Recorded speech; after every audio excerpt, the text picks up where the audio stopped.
Hello, welcome back to our 2017 Educational Webinar Series. I am Dr. Jill Brooks, Senior Director of Education for First Healthcare Compliance. At First Healthcare Compliance, we help you with a comprehensive compliance management solution tailored to your business, a hospital network, healthcare practice of any size, billing company, or skilled nursing facility. As part of our complimentary educational webinar series, we bring you experts from around the country to discuss relevant topics in the healthcare industry. We are wrapping up our January theme of access with the topic of EMTALA. We are so pleased to have Ila Rothschild discussing the legal, regulatory, and ethical issues related to EMTALA. Ms. Rothschild is an accomplished healthcare attorney with a diverse experience, serving both as in-house and private practice counsel to physicians, hospitals, healthcare, and accreditation associations. Her areas of expertise include drafting and negotiating of healthcare and commercial contracts, HIPAA high-tech, EMTALA compliance, monitoring STARC, fraud and abuse regulations, credentialing of physicians and allied healthcare professionals, medical staff and peer review, as well as risk management, disruptive behavior, and conflict management. Ms. Rothschild is certified in mediation, arbitration, and healthcare risk management. She earned her BA in psychology from the University of Wisconsin, a Master of Arts from the School of Social Service Administration at the University of Chicago, and Juris Doctor from the Chicago-Kent College of Law.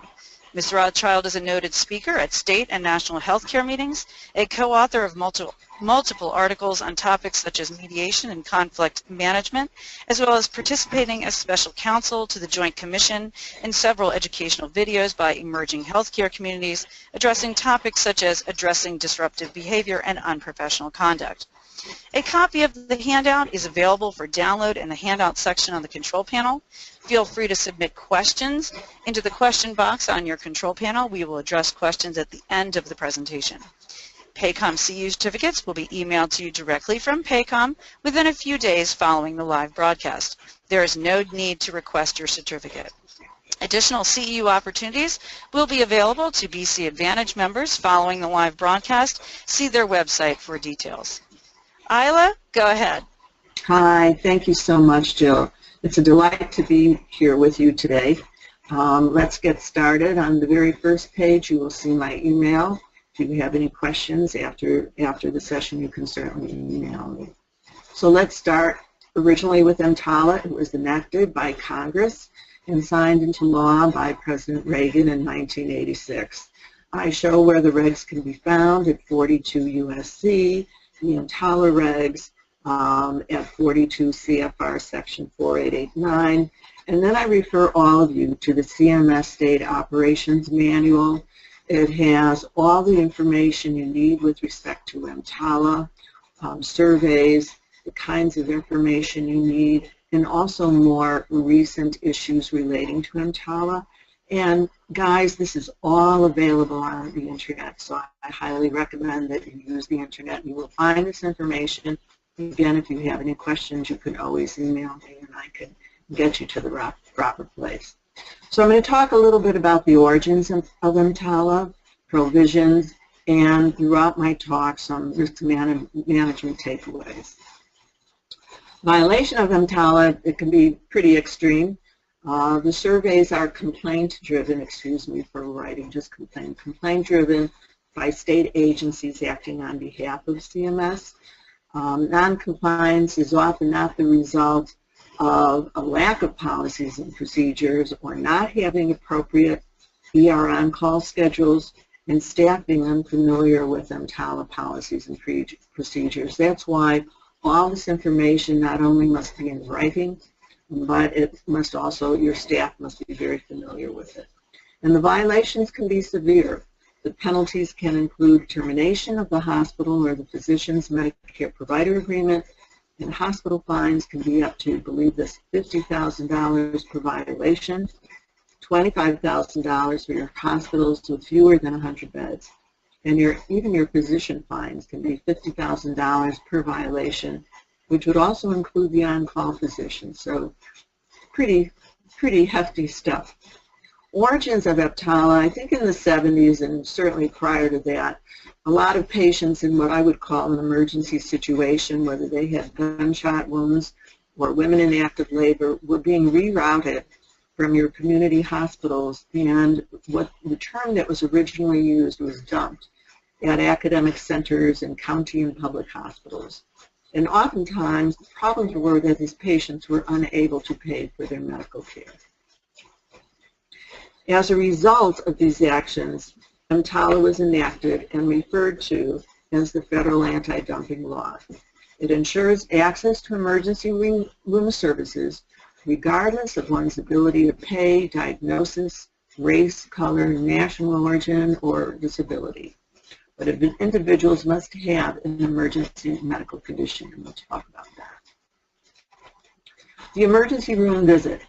If a patient comes to an emergency room department, the hospital or the critical access hospital with an emergency room must provide and perform a medical screening examination, an MSC, to determine if an emergency medical exam or condition exists. Excuse me. The definition has expanded over the years. So if we define an emergency department, the Center for Medicare and Medicaid Services defines an emergency department as a specially equipped and staffed area of your hospital. It's used a significant portion of the time for initial evaluation and treatments of outpatients for emergency medical conditions. There may be occasions when a patient is brought to another part of the hospital that is not considered an emergency room. The patient should be screened there and, if necessary, moved to the emergency room for further screening and stabilization. Now, how do we define the hospital property? The Medicare Interpretive Guidelines determine a hospital property, and that's as opposed to your dedicated emergency department, as a parking lot, a sidewalk, driveway, or hospital departments, including any buildings owned by the hospital that are within 250 yards of the hospital. The 250-yard rule is found in regulations that discuss campus, which means that the physical area immediately adjacent to the hospital's main building and other areas and structures that are not strictly contiguous to the main building but are located within 250 yards of the building. And the 250-yard reference arose here actually in Chicago in 1998. A young boy had been shot and his friends took him to the alley of Ravenswood Hospital grounds here in Chicago. The hospital staff did not leave the hospital to help the young boy, and he died of his wounds. And even though the 250-yard rule did not apply at that time, the OIG imposed a $40,000 fine on the hospital. So again, the fines are serious, but hopefully these regs help a little bit in terms of defining those 250 yards. There's an interesting case that I wanted to bring up, Freidrich versus South County Hospital. It's a Rhode Island case from last year. And the decision the question was whether an urgent walk-in facility, and I'm sure all your states have them, was required to perform an appropriate screening and stabilization on the plaintiff's decedent pursuant to EMTALA guidelines.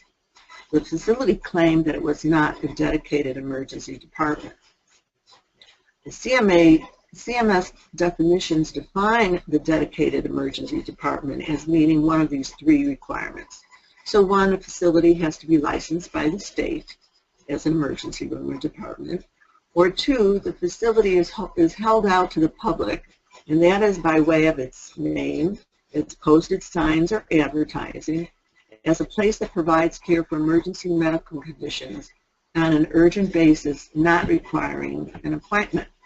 And the third option is that during the previous year, based on a sample of at least 1/3 of all outpatient visits, the treatments at the outpatient emergency medical, at the center, that medical conditions were seen without an appointment. And in this case, the facility said that its website claimed that it did not offer emergency care. Now, I'm sure a lot of you have websites, and it would be very wise for you to look at your website. If you talk about emergency care, but yet your signs are outside, it can be a problem if your signs outside may say emergency care. The court found that the clinic met the second requirement, that it held itself out as a place that provides care for emergency medical conditions on an urgent basis without requiring an appointment. Hold on a second. Though the clinic's website was clear in that it did not provide emergency care, anyone who drove by this particular urgent center would not be able to make out a distinction between a center offering or not offering the emergency care. So the risk management takeaway is that hospitals and clinics are advised to be very careful and place appropriate signage outside and wording on your signs to let people know that what the clinics provide. And that may be something that you want to go back to and see what your website states, but more importantly, what your signage states. Now, a medical screening exam. Once a patient comes to an emergency room, what sort of medical screening exam is required? Well, as you probably know, a medical screening exam is an ongoing process. It starts with a triage that is given to all patients presenting with the same signs and symptoms. It is non-discriminatory in manner. So your patients are triaged to determine whether they have an emergency medical condition. Is it a stroke? Is it a heart attack? And for pregnant women, are they in active labor? Now, the medical screening examination must be appropriate to the patient's presenting symptoms. And the MSE can range anywhere from a brief history and physical to using ancillary equipment, such as x-rays, CAT scans, blood work, whatever is needed to determine what is going on with this particular patient. And then the patient must either be stabilized according to the EMTALA guidelines or transferred to another facility. But with respect to EMTALA and patient registration, the hospital can request health insurance information, but it cannot delay the implementation of the medical screening exam or stabilization or transfer of the patient. And I want to give you an example. This actually happened to me a couple years ago. I fell, it was late at night, and I severely broke my left wrist. Somehow I was able to drive to a nearby hospital, and it was kind of funny. I was in a lot of pain, but as I walked in, they were all watching Dancing with the Stars. Needless to say, I wasn't too happy about that, but I told them that I had broken my wrist. They immediately took me into a room. They started examining it, and they tried to stabilize the wrist, which was actually a very painful procedure. But while they were literally doing this procedure, one of the clerks walked in and wanted to get my patient registration. And I will tell you that the attending physician who was attending to me got a bit angry with this clerk and said, please get out. We're performing a procedure at this time. I mean, obviously later when I was stabilized, they received the appropriate information, but it was kind of a bit of a stressful time when all of this was happening to me, the patient, and then someone came in and wanted to see my registration. Needless to say, within 2 days, actually I had to have surgery and my wrist is fine. The capacity and capability of the hospital, this is also an important issue. The medical screening exam must be provider based upon the capability and capacity of the hospital. In other words, the hospital must have the appropriate staff and equipment capable of treating a particular emergent situation. So if the hospital does not have the capacity or capability to treat a patient in an emergent situation, the hospital must stabilize the patient and or transfer the patient to a facility that has the appropriate staff and equipment.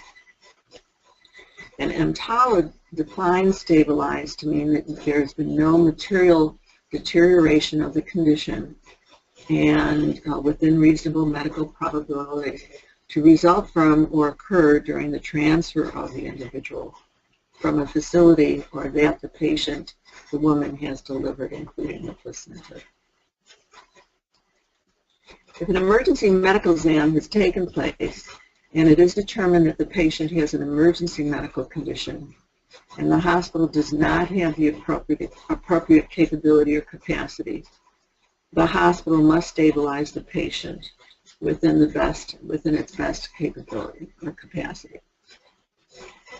The hospital must transfer the patient if the patient or legally responsible individual acting on the patient's behalf requests a transfer after being informed of the hospital's obligations and of the risks of the transfer.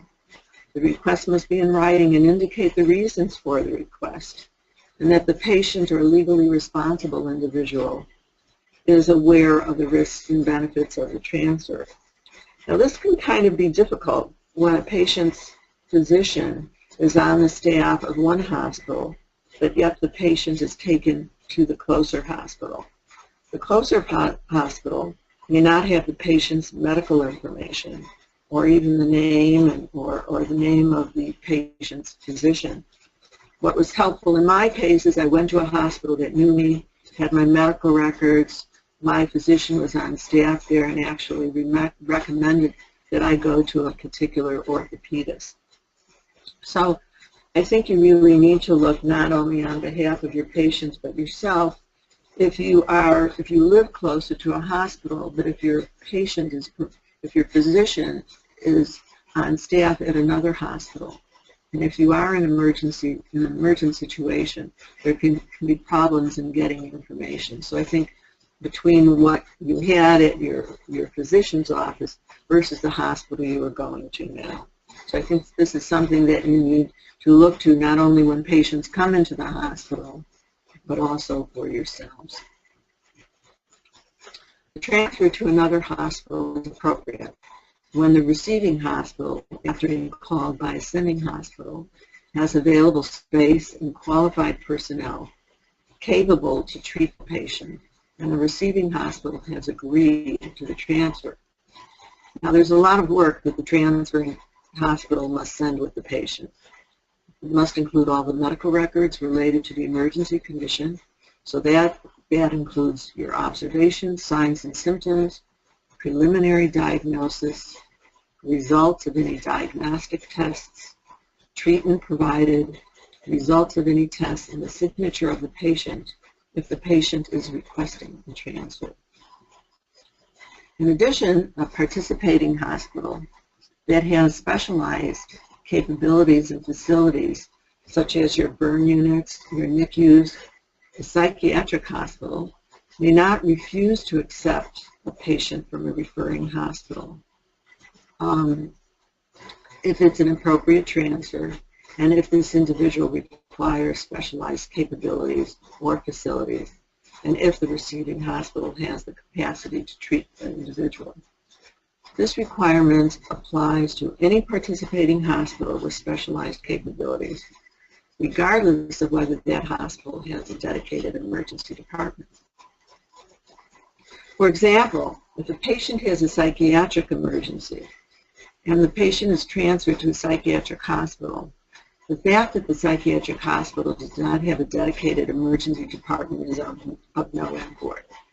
If the psychiatric hospital has the capacity and capability and refuses the patient, the hospital can be found in violation of EMTALA. Now, psychiatric patients are considered to have an emergency medical condition if they are considered to, if they're expressing suicidal or homicidal thoughts. Stabilizing these psychiatric patients means that they are prevented from injuring or harming themselves or others. So this could also mean that during the transfer of a psychiatric patient, you may need to use chemical or physical restraints, and which may be required. And also hospitals should have policies and procedures regarding psychiatric patients who are in the custody of police. Hospitals must also have hospital logs, and this is absolutely critical. In those logs are the names of patients who have come to the emergency department and indicate whether these patients refused treatment, were denied treatment, or were treated, admitted, stabilized, and or transferred to other hospitals. The logs are critical if a hospital has been cited for an EMTALA violation, because one of the first items a surveyor will review will be the hospital's ER logs. In violation of EMTALA is complaint-driven. The hospital is required to report to CMS or a state survey agency if it suspects it may have received an improperly transferred patient, and the state must be notified within 72 hours. Failure to report an improper transfer can result in the receiving hospital losing its provider agreement. Again, services cannot be denied on the basis of diagnosis, financial status, race, color, national origin, or handicap. And claimants who are stating that they were denied the diagnosis based on any of those issues, claimants will be forwarded to the state survey agency, and it will be shot up to the Office of Civil Rights. And you should be aware that violation of EMTALA is not a medical malpractice statute. So I'd like to talk to you about some special issues, on-call physicians and telemedicine. As you're well aware, telemedicine is being used in a lot of different areas now. So if we look at hospitals and critical care hospitals, they are required to maintain an on-call list of physicians on its medical staff. These on-call physicians are required to make an in-person appearance when requested to by the physician, which is usually the ER physician who is treating the patient. There is no EMTALA prohibition against a treating physician to remotely consult with another physician who may or may not be on the on-call list. This is particularly helpful now that hospitals, especially your remote hospitals, are utilizing telemedicine when specialists are needed to consult with the treating hospitals or with the treating physician. CMS services and telemedicine CMS does not require physicians to appear on site when a patient comes to the emergency department. So, and then a physician, a doctor of osteopathy, a PA, or a nurse practitioner with experience in emergency care can be immediately available via phone and radio or available in person within 30 minutes. An MD or DL must be available via phone or radio 24 hours a day to receive emergency calls. And this requirement can be met by telemedicine physicians or DL. Now, with respect to CAHs in telemedicine, the CAH is not required to include telemedicine physicians on its MD on-call roster. The CAH is required under EMTALA to have an on-call list reasonably related to the services it offers. It must be composed of physicians who can practice on site at the CAH. This does not mean that the physicians who practice on site must be on call and available to appear in person at all times. Nor does it mean that an on-call MD must be called to appear on site or in every case involving an emergency medical condition. It should also be noted that hospitals may have a practice that allows senior medical staff, those who have worked 20 years or are over 60 years of age, to be exempt from on-call responsibility. Hospitals merely need to maintain an on-call list of physicians in a manner that best meets the needs of the hospitals and its patients. Now, there are some special situations that a lot of hospitals have to deal with, and one certainly are your disasters. Now, in 2009, we were inundated with the H1N1 influenza, and there was concern expressed by hospitals that they might not be able to provide adequate care when the emergency rooms were overwhelmed.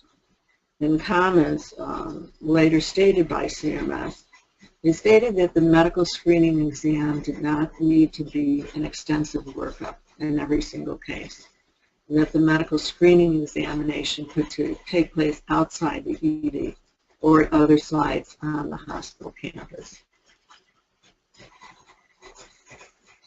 And then use of the medical transports, emergency medical transports. There may be instances where hospitals have refused to accept the transfer of a patient in an emergency medical condition because they said that the sending hospital would not use either their air medical service or an ambulance that was owned by the receiving hospital. It's been made very clear by the Center for Medicaid and Medicare Services that it is an EMTALA violation for a receiving hospital to condition its acceptance of a patient in an emergency medical condition upon the sending hospital's use of a particular emergency transport instead of an emergency transport arranged by the sending hospital. So there is no need and no requirement that you use the receiving hospital's equipment.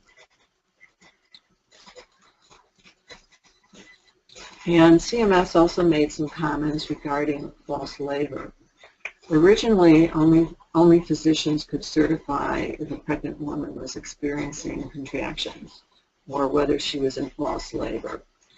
Prior regulations required that if a qualified medical practitioner other than a physician, that is an RN or a PA, determined that a woman was in false labor, a physician had to certify the diagnosis.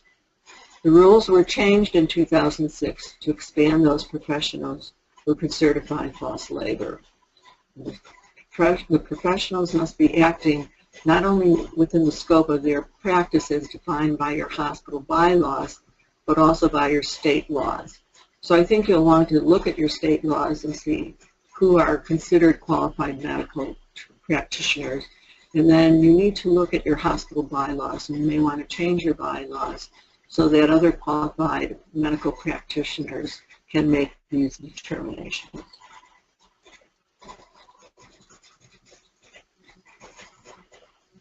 And finally, it's important to review your policies and procedures. You need to bring in a variety of staff who participate in treating patients who have emergency medical treatment. And at some point, it's also reasonable with staff of other hospitals, for you to meet with staff of other hospitals in your catchment area to determine what their capabilities are and how you can coordinate care when a disaster strikes. And finally, you need to consider a time when you and other facilities in your area can act out an emergency scenario, and I'll be talking about that a little later. Hospitals are doing this throughout the United States so that plans can go into practice as soon as disasters hit. We've seen too many disasters with respect to hurricanes and tornadoes. We've seen hospitals that were severely hit. So we need to know what's available for communities when these disasters strike. So what I thought I'd do now is take some questions from the field. Do you have any for me, Jill? I do, and we will see about anyone else at this moment wants to type in any questions, any more questions. First we have, you mentioned telemedicine. How can mobile devices help the flow of traffic in the emergency room? This is sort of interesting. I've always been interested in telemedicine. I know the Joint Commission was very interested in telemedicine, and I think it's always helpful for you to go to the Joint Commission and ask any questions of them, certainly if you are accredited by them. I've been reading a couple of articles lately. A number of hospitals are beginning to use, they have their own apps. They also have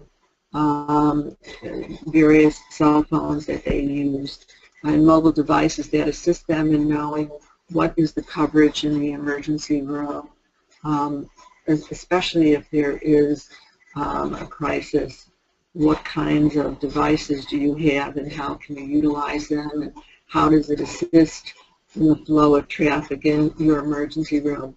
Some facilities have used these mobile devices and actually determined that it didn't really assist in the flow of traffic. So I think what you need to do, because it is so early on, is that clearly there is a need for use for mobile devices, especially with respect to disasters.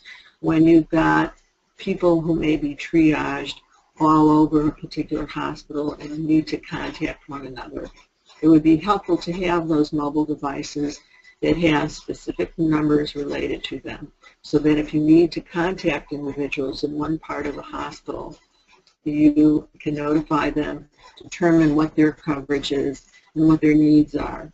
So I suggest you pretty much step outside of the box. Again, you can do a search on the internet, or also talk to hospitals in your catchment area, or even talk with state facilities. Also talk to a lot of your state organizations. I worked for the American Hospital Association, the American Medical Association, but I often gave talks at the state societies and the state levels in various states. So you might want to not only look at your state nursing association, but the medical association, and ask them. And I know that everybody is very interested in telemedicine, especially in your rural areas where physicians or specialists are not so available. So again, think outside of the box and start talking to your peers.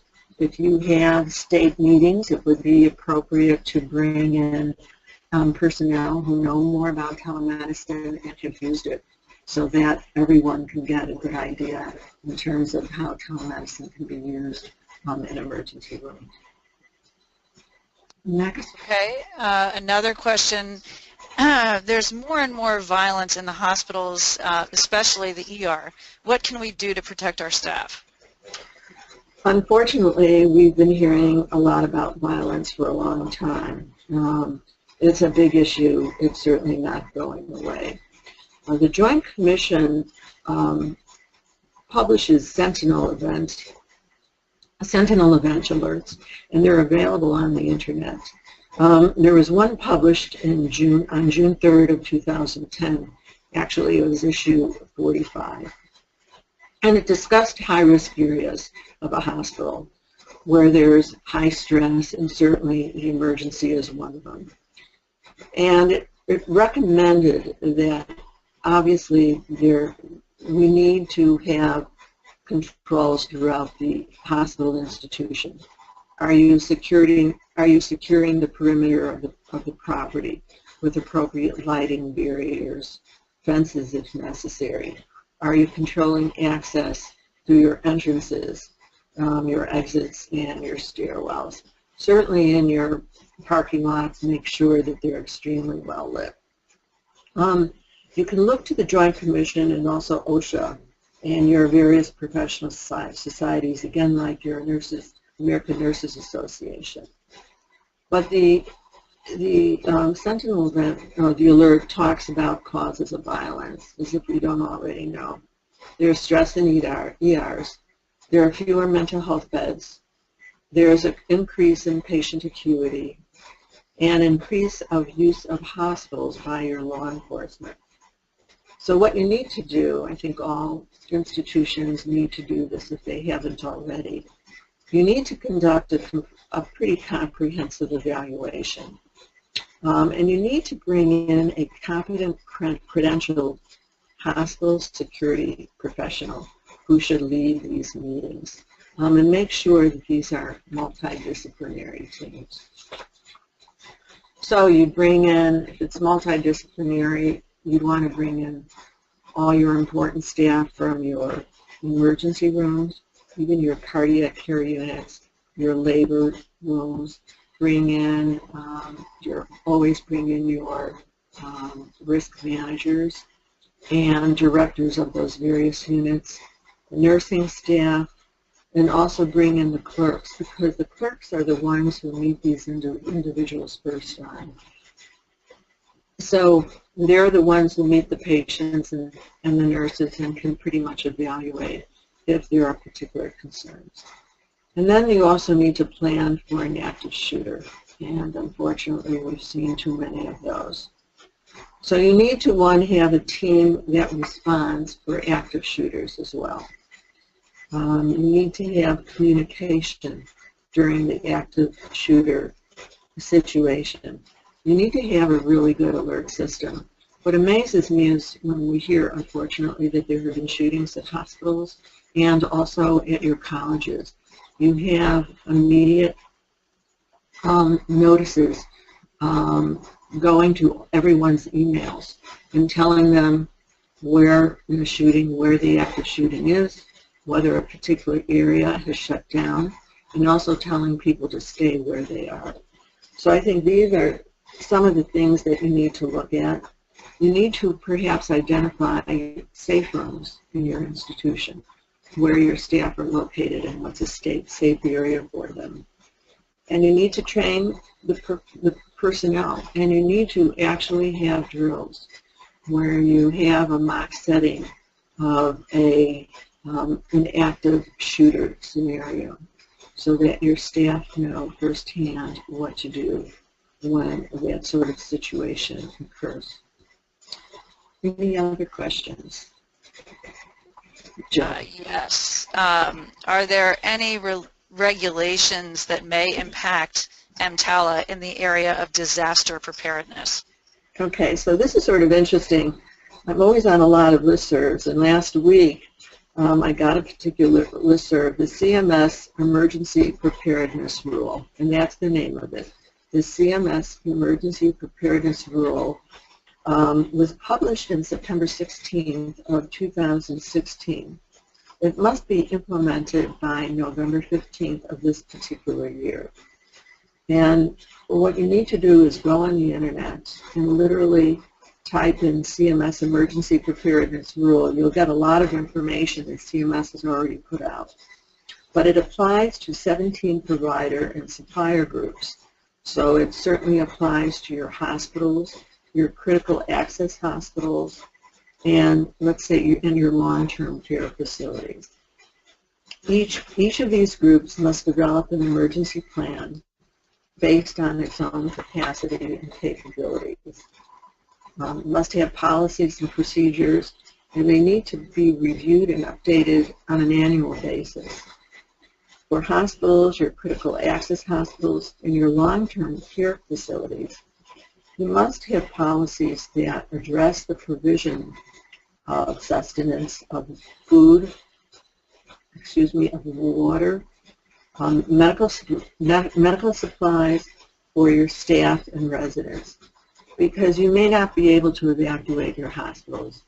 It may be too extreme outside. You may have severely ill patients who cannot be moved. So you have to determine if you're going to shelter these patients, how you're going to do so, and always have these implements in mind. Again, you need to have a very sophisticated communication plan. This plan must comply with your federal, state, and local laws, and so that patient care can be coordinated not only among the various players in your particular institution, but with your local, state, and federal agencies. You need to develop training and testing. Initial training, facility staff must be able to demonstrate knowledge of emergency procedures and again train on an annual basis. And the facility must be able to conduct exercises to test the emergency plan. Again, it's really important, and I think you've already seen it. I know we've seen it a number of times in Chicago and other cities where they literally have mock emergencies. They even tell the particular the city or the county or wherever these mock disasters are taking place, to let people know that these are not for real instances, but it's just a testing of what facilities and capabilities are. And then what's neat about when you have these mock disaster drills, and even when it's in your particular hospital, you then all meet together and determine what went right, what went wrong, how can we make changes. And it's important, I think, to hold these mock disaster drills or crisis drills or active shooter drills, because God forbid, when these things really happen, your staff feel much more comfortable in getting into that crisis mode. So with respect to the CMS, you can go to the CMS. There is a medical learning network, and it had an emergency preparedness national call. I think it occurred last year. But they have a website that has slides, audios, it even has a transcript of what occurred. So again, it would be the CMS Medical Learning Network Emergency Preparedness National Call. So I highly recommend that you go to these particular websites and get some critical information and start building up your disaster plan if you don't already have one. Any other questions? There is one more question. We're concerned about the repeal of the Affordable Care Act. Could this impact patients seeking medical care? Our emergency rooms are already crowded, and patients who won't have their own internist may start coming to the emergency room, making it even more difficult to see critical patients. This is a tough one. I wish I had an answer for you. I think it's too early to tell what the impact will be, whether it will be a full repeal of the act and what will be replaced. My concern, though, is certainly if patients lose insurance or parts of their insurance, or if they're not able to buy insurance because of high premiums and high deductibles, the patients will resort to going to emergency rooms. I think, you know, that Obamacare wasn't perfect, but we did see a lot of patients who started to go to internists to find physicians who could help them when they had chronic illnesses. Certainly one of them being diabetes, or if you've had chronic heart disease. And the other important thing, and that's why patients should, no matter what happens, make sure that you have insurance so that you can go in even for your annual exams.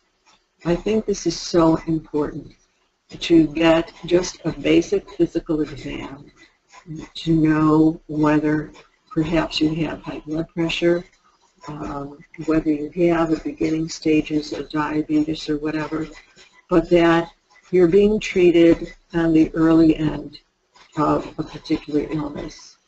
Waiting until, or taking the chance that you're not going to get insurance and that you're just going to go to an emergency room in a critical situation. It's not good for you. It's certainly not good for the patients who may be very ill. It's going to put tremendous stress on a hospital. And I also want to just mention that, you know, a lot of hospitals are beginning to buy up medical practices. I was in a particular practice that had 4 physicians. 3 of them wanted to go into a concierge practice. So you're seeing physicians who don't want to deal with I think all of the issues pertaining to Medicaid and Medicare, want to close their practices down. In a concierge practice, you're paying a couple $1,000s a year to be, you're still having to pay insurance to your physician, but he's available to see you, or she's available to see you at whatever time, whatever problem. You can reach them at any time. But there are unfortunately very few patients who I think can afford a concierge practice. And then you're also seeing physicians in your practices who are being bought up by your hospitals. So these are physicians who never had to deal with patients who were in an emergency situation, that is, in an emergency room situation. So when you see all these new physicians coming on board, it's critical for you to meet with them and for them to understand what the call situation is all about, what the requirements are, and that they have to be specifically trained in EMTALA, because these practitioners, unless they were residents in Delta emergency room in a hospital, some of these physicians may not be familiar with EMTALA and may try to transfer a patient or not treat a patient or whatever in violation of EMTALA. So it can put the patient at risk, a physician at risk, and the institution at risk. So I think we all need to stay as up to date as we can on Obamacare, the Affordable Care Act. If you have questions, I think it's important for you as an institution to maybe look to your risk management, also your legal counsel. You may even want to hold a couple of meetings for all your medical staff, or even community meetings. A lot of communities are now bringing everyone together and having conferences or evening meetings with coffee and donuts and kind of discussing the state of medical affairs, not only in your hospital but in your community. So I wish us all well, but I think you need to urge everyone to get some form of insurance if they can't afford it, and hopefully that insurance will be available for everyone. Those are my wishes. I want to say one more thing, Jill, if you don't mind. So much has been happening with President Trump. He recently, as of the last few days, put into place a travel ban encompassing 7 Muslim countries. And that's having a tremendous impact on our hospitals. And I hadn't even thought of this, the international medical staff that we have in our hospitals. Your physicians, your nursing staff who work in your hospitals and your clinics, especially in your long-term care facilities. You have individuals taking care of you from all over the world.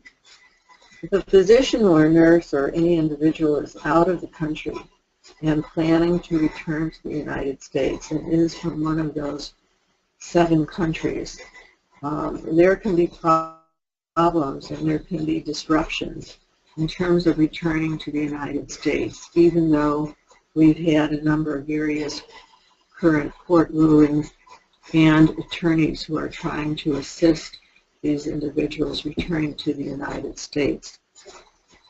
And I was also reading an article that talked about the stress that this ban can cause on Match Day, which is coming up, the 3rd Friday, I think, in March, where medical students determine where they want to seek a residency here in the United States. So it can impact those individuals who are being matched. And we're certainly seeing foreign staff in our ERs, all over our institutions.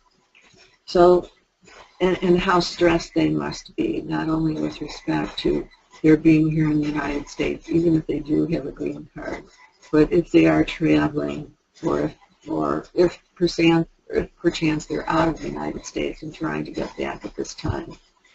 So I was trying to figure out sort of a takeaway that I would give to you in your facilities. And you may have already done this, but I think since this is so new, you may want to take this to heart and talk to individuals within your facilities. So these are my thoughts. Your facilities have to take a proactive stance.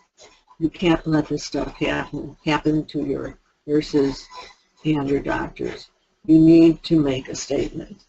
You need to let your staff know that you are there for them and that you will assist them in any way you can. So I would recommend that the CEO of your facility meet with all the staff involved, not only those who may have green cards, but I think everyone in the institution, and tell them that he is standing behind them and that the institution will help any of the practitioners if they need assistance. I think you also need to enact or have an ad hoc meeting that includes HR, which may have a list of individuals who are, or employees who are impacted, your legal staff, nursing, medicine, risk management, your compliance, and determine what the next steps are and what your approach will be, and sort of write up something that you would like to see. Your CEO would then take this. I think this is a critical issue that your hospital boards need to look at. They need to make a present, and then they need to make a presentment to the hospital employees, and what steps will be taken to assist employees who are traveling. So, and then ultimately, I think you need to get your PR people, and you might even want to get a statement that appears in various local papers and let individuals know in your communities that your hospitals are well aware of the situations and they're available to help staff who work within these institutions. So, you know, we start out with a talk on EMTALA, but we see how violence, how disasters, how even a travel ban by our president can impact emergency rooms. So I hope if anything, I've tried to explain to you what EMTALA is all about, what some of the more pressing issues or crises are, where you can go to receive additional information, and then just some of the current issues I think that are important. Have I missed anything, Jill? No, I think you covered it, and I appreciate your comments. Thank you so much. Please use Ila's contact information on the screen for any additional questions. If you send us questions, we will forward them on to her. Your PAYCOM CU certificate, which will also have the index number, will be emailed directly to you from PAYCOM. Please join us again next week on February 8th at noon Eastern Standard Time for the first of our February webinars focusing on equipment and services. This will be Jill Longo of Bittinger Law and addressing issues related to physician distribution of durable medical equipment. This webinar is both CEU and CME accredited. You can register for this webinar and also request a demo of our compliance solution at our website at 1sthcc.com or call us at 888-543-4778. Thank you very much and have a great day.